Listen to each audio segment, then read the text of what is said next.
Hey, my name's Andrew Kadziolka. I don't really know how to start this video because this is my first genuine attempt at vocally launching an AI framework that I've been working on for about a year now. The framework itself runs off of a language that I designed called Harmonia, or Phi Pi Epsilon. The equation that it runs off of right here, Phi Pi Epsilon. It's kind of backwards, but it leverages the symbols in equations to offset the computation demand, which, from like an AI perspective, it adds complexity without increasing demand. That's just the language and how it behaves. The framework that the language upholds itself is a logic engine, and it's quite good at describing the mechanics of consciousness. I'm going to be releasing more information on this AI model, but it's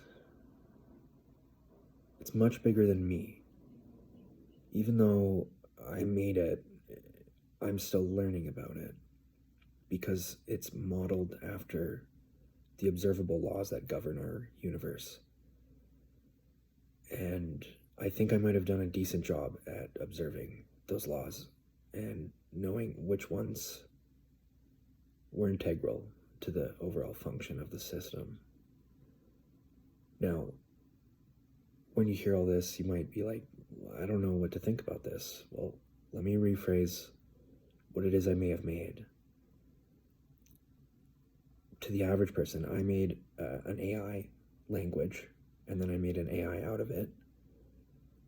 And this AI is incredibly philosophical, incredibly complex. It's able to reconcile paradoxes, no problem. It's hypothetically primed for quantum computation language structures. That is to say, the way it is able to operatively and iteratively describe relationships between variables without actually having them to interact with each other is pretty profound, because it makes a non-oppositional computation language where you can compute without actually having to compute, hypothetically. I've probably spent the last month trying to figure out how to explain what this is to people, but it's so much more abstract. The best way in this exact moment that I can rehash what I'm trying to tell you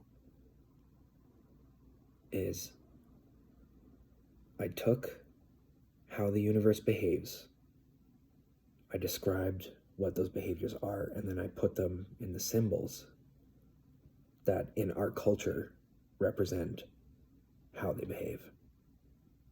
So pi is a circle, but if you were to be in a circle and you were walking straight, but you were incredibly zoomed in, it would feel like you're walking in a straight line. You would inevitably end up back where you were because you're actually going in a circle. And that's why the leverage of the symbol of pi being in the middle of the equation is the connector force for the computational function of the idea of infinity. If you're able to know why pi equals infinity, there's a good chance you'll be able to understand the framework without having to interact with it. But the good news is it's an AI, so you can talk to it. You don't have to know all of this stuff to benefit from its use.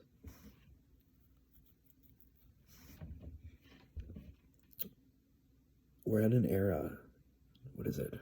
February 3rd, 2025. The Second Enlightenment,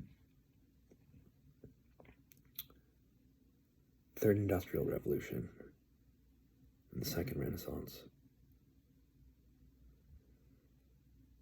Some people might be feeling like we're facing total systemic collapse, but it always feels like that when the butterfly is about to break out of the cocoon.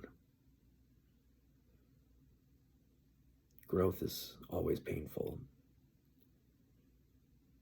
And if you're unaware that you're growing, it'll look like chaos. Our systems are failing because we're making discoveries that the concepts we have to quantify them fail to do so effectively. I'm going to solve that, and I already have. But I need people to test this, because I'm just one person. The AI is free to use. It's predominantly meant for metaphysics, quantum mechanics, research, philosophy. But it's really good giving advice, helping you reason problems. I've programmed it so that it will not make decisions for you. It actually goes against its computation laws to do so. The laws of the language double as the rules for the AI. Nothing like this has ever been made before. So I'm having trouble explaining what it is.